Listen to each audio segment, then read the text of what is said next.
तो है good morning guys, welcome back to channel. आज मोस्ट प्रोबेबली ये लास्ट व्लॉग होगा हमारे इस ट्रिप का, क्योंकि हम अभी है उधमपुर और यहाँ से रिटर्न जर्नी स्टार्ट कर रहे हैं हमारे घर की वाया चूरू। तो वो हमारे यहाँ से लगभग 800-900 किलोमीटर है। तो मे बी रात को बीच में कहीं स्टॉपेज लेंगे और कल दोपहर तक हम आराम से पहुँच जाएंगे। तो अभी रास्ते के अंदर एक दो जगह और अभी रुकेंगे, ऐसा नहीं कि डायरेक्ट निकल जाएंगे, आराम से जाएंगे घूमते हुए। बट ये लास्ट व्लॉग रहेगा, ये हमारी एक तरह से रिटर्न जर्नी रहने वाली है। तो अभी शुरू करते हैं यहाँ से आज की इस अमेजिंग जर्नी को। निकलते हैं नीचे, पे आउट करते हैं, जो भी ड्यूज़ है वो क्लियर करते हैं, फिर गाड़ी में बैठते हैं और फिर आपसे बाहर मिलते हैं वापस हाईवे पर, रोड पर। हाँ, उधमपुर से 20-30 किलोमीटर आगे नाश्ता किया था, अब वापस रवाना हुए हैं। यहाँ पर एक मंदिर है, जय बग्गी माता दरसू भैया माता जी, बहुत बहुत धन्यवाद। आपने अभी तक की हमारी जर्नी को बहुत अच्छा और सफल बनाया था। एंड अब वापसी कर रहे हैं, तो आई होप बची हुई जर्नी भी हमारी अच्छी रहेगी। अब देखिए यहाँ पर भी पहाड़ है, बट यहाँ वाले पहाड़ों में और कश्मीर वैली वाले पहाड़ों में रात दिन का अंतर है। वहाँ पर तो बड़े बड़े आपके पाइन ट्रीज, मैंग्रोव ट्रीज थे, यहाँ पे छोटे छोटे ट्रीज, पेड़ पौधे लगे हुए हैं, बट ये भुरभुरे पहाड़ है, अजीब से पहाड़ है। यहाँ वो इतनी ग्रीनरी नहीं कह सकते एज़ कम्पेयर टू देम ना। यहाँ पर कोई स्नोफॉल के कोई चांसेस होते हैं, इसलिए वाटरफॉल न के बराबर देखने को मिलते हैं। तो और ना जगह जगह अपन को वाटर के कोई सोर्स मिलते हैं, बस पहाड़ है, बुरे सूखे पहाड़ कह सकते हैं। लेस ग्रीन नहीं है, कम ग्रीनरी के साथ है। तो अब यहाँ पर धीरे धीरे टेम्परेचर इंक्रीज होने लग गया है। अभी अराउंड 40 डिग्री टेम्परेचर दिखा रहा है, जबकि हम ज़्यादा कोई दूर नहीं है, जम्मू के आसपास ही 40-50 किलोमीटर की रेंज में है। अगर अभी भी 40 किलोमीटर का टेम्परेचर दिखा रहा है, तो हम भट्टी की तरफ भी अग्रसर है। जैसे जैसे आगे जाते जाएंगे टेम्परेचर बढ़ता जाएगा, गर्मी बढ़ती जाएगी। अगर घर की बात करें तो घर अभी भी हमारा यहाँ से 843 किलोमीटर दूर है, जो कि एस्टिमेटेड टाइम 15 घंटे का है, रात को 3:05 पर पहुँचने का है। तो हम देखते हैं हमसे कहाँ तक गाड़ी चलती है। जहाँ तक गाड़ी चलेगी वहाँ तक चला लेंगे, नींद आएगी तो रुक जाएंगे, या इधर हो सकता है कि घर भी टच कर जाए हम लोग। ये वाला एक्सपीरियंस भी तो होना चाहिए कि कभी नाइट के अंदर लॉन्ग ड्राइव करनी पड़ जाए इन केस इमरजेंसी में, तो उस टाइम हम कैसा परफॉर्म करते हैं। तो सारे सिनेरियो देखे जाएंगे, कैसा रहता है कैसा नहीं रहता। बट अभी तो हम चल रहे हैं, तो स्टार्टिंग में हमारा रूट वही रहेगा। अब कश्मीर आते हैं तो रूट आपको चेंज नहीं कर सकते। आप पठानकोट से होते हुए, पंजाब होते हुए आपको हरियाणा एंटर करके फिर राजस्थान में जाना पड़ेगा, तो उसी रूट को फॉलो करेंगे। देखिए यहाँ पर भी बड़े बड़े पहाड़ है, बट ठीक है, हीटअप है, यहाँ गर्मी है, वो वाला मज़ा नहीं है जो उधर था। इसलिए इनको देख के बिल्कुल भी एक्साइटमेंट नहीं हो रही है, जबकि ये अपने राजस्थान के कंपेरिजन में बहुत बड़े बड़े पहाड़ हैं। इसलिए अब राजस्थान के पहाड़ तो हमारे को चलिए फिर चलते हैं, कोई डंकी जगह वापस रुकेंगे या कुछ और वापस हो सकता है। पहाड़ है, क्या पता कहाँ पे क्या देखने को मिल जाए। तो कोई डंकी चीज़ देखने को मिलती है तो वापस आप लोगों से मिलते हैं। इधर धीरे धीरे आगे बढ़ रहे हैं अपने घर की तरफ, आपको अपडेट मिलता रहेगा। या पहाड़ों से वापस पठानकोट आ चुके हैं, और ये वही जगह है जहाँ पर हम जाते टाइम भी रुके थे। थोड़ी सी भूख लगी है तो सोचा यहाँ पे रुकते हैं। 5-6 दिन बाद वापस पहाड़ों से आए हैं, तो थोड़ा सा कुछ बर्गर खाते हैं, फिर निकलते हैं यहाँ से। कुछ अच्छा खाएंगे जो 4-5 दिन से मिस कर रहे थे। तो एक बार अंदर चलते हैं, कुछ खाते हैं, और फिर आपसे अंदर मिलते हैं वापस। गाड़ी कहीं पीछे पार्क है, तो अंदर बैठ के फिर बात करते हैं आप लोगों से कि क्या रहा क्या नहीं रहा, आगे क्या रहने वाला है। अंदर मिलेगा आपको बाकी सारा अपडेट। डाल दो भैया, फुल कर दो, लबालब कर दो एक बार और। 0 देख लिया है यार, यहाँ पर है भैया कितना 86 है। पठानकोट से निकल गए हैं भैया, बहुत देर से कंटिन्यूसली गाड़ी चलाए जा रहे हैं। आज के दिन लगभग हम गाड़ी चला चुके हैं 400 किलोमीटर के अराउंड। अब हमारी जो टोटल डिस्टेंस है वो बची है 534 किलोमीटर घर की, जो कि देखते हैं कंप्लीट होती कि नहीं होती। हम कोई रस में नहीं है, हमारे को काम नहीं है कि हम आज के आज ही घर पहुँचे, तो इसलिए अभी हम पंजाब में चल रहे हैं। अभी जालंधर से निकले थे, जालंधर से 50 किलोमीटर आगे आ गए हैं।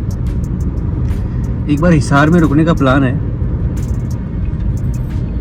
हिसार काफ़ी बड़ी सिटी है हरियाणा की, तो वहाँ पे इलेक्ट्रॉनिक आइटम्स मिलता है और ऑटोमोबाइल्स का आइटम मिलता है। तो देखते हैं गाड़ियों के लिए कोई सामान लेने की इच्छा है, अगर कुछ पसंद आएगा तो ले लेंगे। तो रोड्स अच्छे हैं, शानदार है, कोई इशू नहीं है, ट्रैफिक बहुत कम है। पिछली बार वाला रूट नहीं लिया हमने। पिछली बार हम लोग जयपुर से कोटपूतली होते हुए अम्बाला आए थे, अम्बाला से फिर हम लुधियाना जालंधर होते हुए पठानकोट गए थे और फिर वहाँ से कश्मीर में एंटर किए थे। इस बार कश्मीर से हम लोग पठानकोट आए, पठानकोट से जालंधर आए और जालंधर से अब लुधियाना नहीं गए। हम लुधियाना को छोड़ दिया और हम डायरेक्ट निकल गए इधर ही सिरसा के लिए, हिसार के लिए। ये वाला रूट डायरेक्ट हमारे को फतेहपुर होते हुए चूरू ज़िले में लेके जाएगा। चूरू से हम सालासर होते हुए कुचामन, वो डीडवाना, कुचामन और मकराना परबसर पहुंच जाएंगे। इसलिए इस बार हमने रूट चेंज किया, मगर ये वाला रूट भी काफ़ी अच्छा है, काफ़ी शानदार है। यहाँ पर भी रोड्स की कोई दिक्कत नहीं है। रोड्स पूरे इंडिया के अंदर एक नंबर बनी हुई है, कहीं भी ट्रेवल करो मज़े आएंगे। वो गया टाइम जब रोड्स नहीं हुआ करती थी। अब देखते हैं आगे जो बड़ा सिटी है वो एक मोगा है। मोगा के बाद सिरसा है जो लगभग यहाँ से 180 किलोमीटर के अराउंड है। उसके बाद हिसार आएगा जहाँ पे नाइट स्टे करने की हमने सोची है। वहाँ से कुछ सामान परचेज़ करने की सोची है। अगर हम टाइम पर पहुँच जाते हैं और मार्केट खुला मिलता है तो डेफिनेटली हम वहाँ से कुछ ना कुछ लेंगे और उसको एक्सप्लोर भी करेंगे। देखिए इतना कौन सा इलेक्ट्रॉनिक आइटम मिलता है और कौन सा ऑटोमोबाइल्स का आइटम मिलता है। काफ़ी पॉपुलर सिटी है, लाइक हरियाणा की जैसे दूसरी कैपिटल कह सकते हैं अपन हिसार को। जैसे गुड़गांव या गुरुग्राम आपका पहला कैपिटल है, काइंड ऑफ दैट। तो एक बार कोई दूसरा कोई बड़ा सिटी आता है, वहाँ अगर ठहरते हैं या कुछ ऐसा रहता है जो तुम्हें दिखाने लायक है। बाकी रोड्स तो क्या ही दिखाएं, अब कंटिन्यूसली चलते जा रहे हैं, वही अच्छे अच्छे रोड्स है, वही नज़ारे हैं। तो देखते हैं कोई बड़ी शहर आता है, कोई कुछ तुम्हारे को दिखाने जैसा आता है तो ज़रूर तुम्हारे को दिखाएंगे। ये मोगा सिटी आ चुकी है। देखिए आप यहाँ से देखेंगे Moga medi city super speciality hospital, जो क्या दर्शाता है कि मोगा में हम एंटर कर चुके हैं और यहाँ से बरनाला 67 किलोमीटर है। तो लेट्स सी, आगे बढ़ते हैं, टाइम को थोड़ा सेव करते हैं। तो रात को बहुत लेट हो गए थे तो हिसार में रुकना पड़ा था। हिसार में रुक गए थे, कोई नहीं, तो ढूंढने लग रहे हो आप। तो हिसार में रुक गए थे। अब हिसार से सुबह सुबह रवाना है। अभी भी हमारे घर की डिस्टेंस लगभग 8 घंटे दिखा रही है, तो हम वही रुकते रुकते जाते हैं। एक तो कंटिन्यूसली नहीं चलते, इसलिए शाम हो जानी है हमारे को। गाड़ी भी वॉश करवानी है और रास्ते के अंदर देखते हैं सालासर जी का मंदिर आता है, तो वहाँ अगर टाइम बचता है तो वहाँ भी जाके आएंगे। घर वाले भी 2-3 बार जब ये बोल देते हैं ना कि वापस आ रहे तो फिर कब तक पहुँचोगे लगा देते हैं। तो लेट्स सी क्या होता है। अभी हिसार में है। हिसार हरियाणा का एक शहर है और काफ़ी डेवलप्ड सिटी है। तो वहाँ से निकलते हैं, सिटी से बाहर निकलते हैं, एक बार बाहर निकलते हैं, फिर आपसे वापस मिलते हैं क्या अपडेट है क्या नहीं है। बाकी यूँ मान लो 7-8 घंटे का रास्ता है, तो आराम से कवर कर लेंगे आज। तो मिलते हैं आप लोगों से वापस। तो भैया जब हिसार से निकले थे तो वहाँ से काफ़ी दूर आ गए। अभी रास्ते में खाना भी खा लिया था हमने, हरियाणा के अंदर ही गया था खाना, शानदार खाना था। अभी हम सालासर के आसपास पहुँच चुके हैं। डायरेक्ट घर ही जा रहे थे, मगर यहाँ सालासर के पास एक जगह सीतसर, जहाँ मेरा एक दोस्त रहता है, ढाका, भागीरथ ढाका। तो सोचा उससे मिलते हुए निकलते हैं। उसने कुछ नया सेटअप लगाया है, स्टार्टअप किया है एक बढ़िया वाला, तो उसको देखते हुए निकलते हैं। तो वो अभी हमारे से यहाँ से करीबन बचा है, अभी 18 किलोमीटर बचा है। तो 27 मिनट में यहाँ पर सीतसर मेरे दोस्त के घर पहुँच जाएंगे। तो वहाँ तुम लोगों को दिखाऊंगा उसका नया स्टार्टअप क्या है। उससे मिलकर सालासर होते हुए डायरेक्ट घर निकलेंगे। तो ऑन एन एवरेज 5 या 6 एटलीस्ट हद मार के 7 बजे तक आज हम इस जर्नी को ख़त्म कर देंगे। एक खूबसूरत जर्नी को ख़त्म कर देंगे जो अभी तक काफ़ी अच्छी रही है, सक्सेसफुल रही है, किसी किस्म की कोई दिक्कत नहीं आई है। अच्छे से ठहराव के साथ गए, घूम घाम के आए हैं। और आप लोगों को जल्दी इसके ब्लॉग देखने के लिए मिल जाएंगे। सब कुछ तैयार है। 1, 2 या हद मार के 3 दिन के अंदर पहला ब्लॉग रिलीज़ हो जाएगा। तो इस पर ढेर सारा प्यार बरसाना है आप लोगों को। तो एक बार मेरे दोस्त के वहाँ पहुँचते हैं और फिर मिलते हैं अपन। चलिए, मैं बता रहा था ना एक दोस्त के पास जा रहा हूँ। ये है वो कांडी दोस्त मेरा, इसका नाम है भागीरथ मल ढाका। और इसका ये पॉन्ड है, फिश पॉन्ड है। यहाँ पर ये मछलियाँ पालता है और अब 1-2 साल में बेचेगा। कितने साल में बेचेगा भाई? 1 साल बाद में इनको बेचेगा और मस्त करोड़पति बन जाएगा। इसलिए मैं अभी से इससे दोस्ती निभा रहा हूँ ताकि बाद में ये नहीं कहे कि बोले करोड़पति बनने के बाद मेरा पॉन्ड देखने आया है।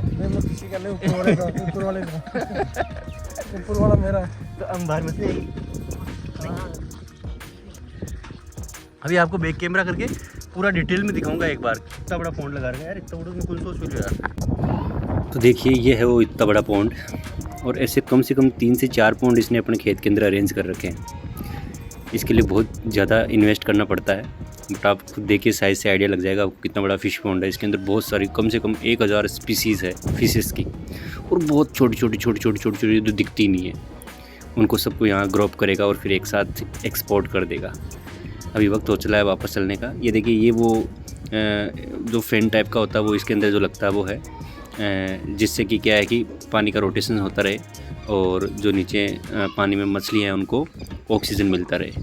वो आप आगे देखेंगे तो उधर भी आपको एक वही फ़ैन दिखेगा जिससे चलाने पर मछलियों को ऑक्सीजन मिलता रहता है, पानी का रोटेशन चलता रहता है। अगर पानी स्टेबल हो जाता है, शांत हो जाता है, तो फिर मछलियाँ मर जाती है। तो इसलिए उसको एनी टाइम चालू रखना बेहद ज़रूरी है। ये वाला इसकी बात कर रहा था मैं। इसके लिए यहाँ पर एक जनरेटर लगा के रखना पड़ता है। गलती से अगर इलेक्ट्रिसिटी चली गई और 10-20 मिनट भी लाइट नहीं रही तो खेल ख़त्म। तो बहुत सावधानी के साथ इसको पूरा ध्यान रखना पड़ता है। एक इंसान तो लगता है, चारों तरफ देखोगे तो आपको पॉन्ड के अलावा कुछ दिखाई नहीं देगा, पूरा खेत काम में ले लिया। वो उधर भी एक बड़ा पॉन्ड है, और उधर तो हमारी गाड़ी है ही तो, और वहाँ इसका भैया बसेरा है जहाँ पर इसने जनरेटर वगैरह लगा रखा है। काफ़ी महंगा इन्वेस्टमेंट है, कम से कम। तो भैया गाड़ी को भी साफ़ करवाना है। ट्रिप से आने के बाद गाड़ी के कुछ ऐसे हालात है, इसलिए पहले गाड़ी को वॉश करवाने के लिए लेके आए हैं। वॉश होने के बाद बताऊंगा गाड़ी कैसी होती है, क्योंकि गाड़ी बहुत ज़रूर से ज़्यादा गंदी हो गई थी, भयंकर अनाप गंदी हो गई थी। तो मकराना पहुंच गए हैं, मगर घर जाने से पहले गाड़ी वॉश क्लीन करवाना बहुत ज़रूरी है, इसलिए पहले गाड़ी को क्लीन करवाने के लिए आए हैं, फिर उसके बाद घर जाएंगे। तो अच्छे से गाड़ी क्लीन हो जाती है, उसके बाद आपको वापस मिलता हूँ मैं।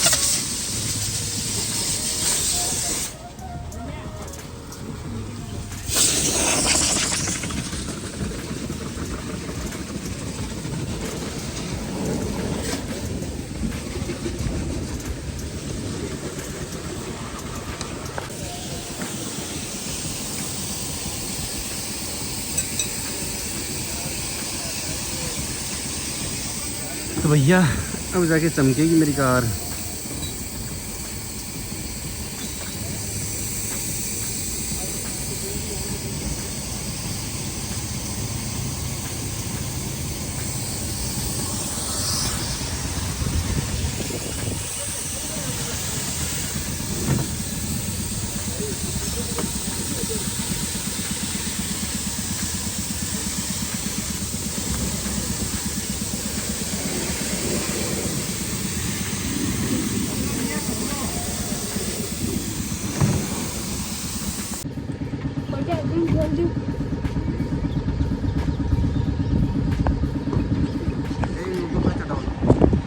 हमारा काम दूसरा है नहीं इंस्टा यूट्यूब पर भी है, लेकिन है तो व्लॉगिंग करा करे यार मैं ऐसे रहा मोटरसाइकिल वगैरह करा कभी कभी बताऊँ बारे माड़ो बताऊँ बार चैनल माड़ा पे ज़्यादा मजा है। चल लेगा परू दाना हो गया नहीं था काटो मत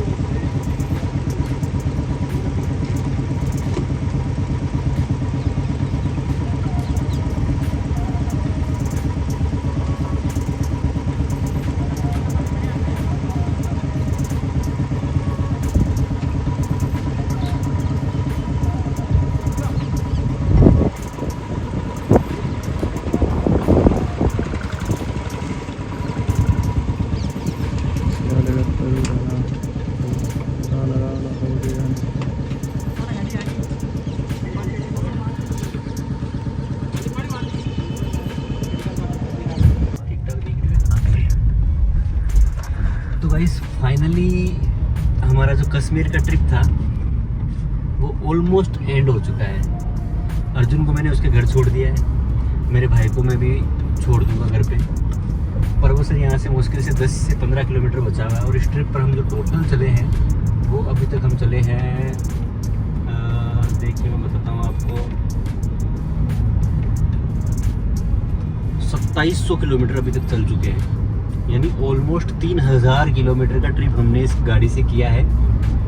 एक जगह भी परेशान नहीं हुए, गाड़ी ने पूरा हमारा साथ दिया है, माता रानी ने हमारा पूरा साथ दिया है। तो क्या शानदार ट्रिप हुआ है और मैंने हर जगह को कवर करने की कोशिश की है। तो बहुत जल्द आपको ये व्लॉग्स देखने को मिलेंगे और ये जो लास्ट व्लॉग तुम देख रहे हो चल रहा हो, जब देखोगे तब तक आप सारे व्लॉग देख चुके होंगे।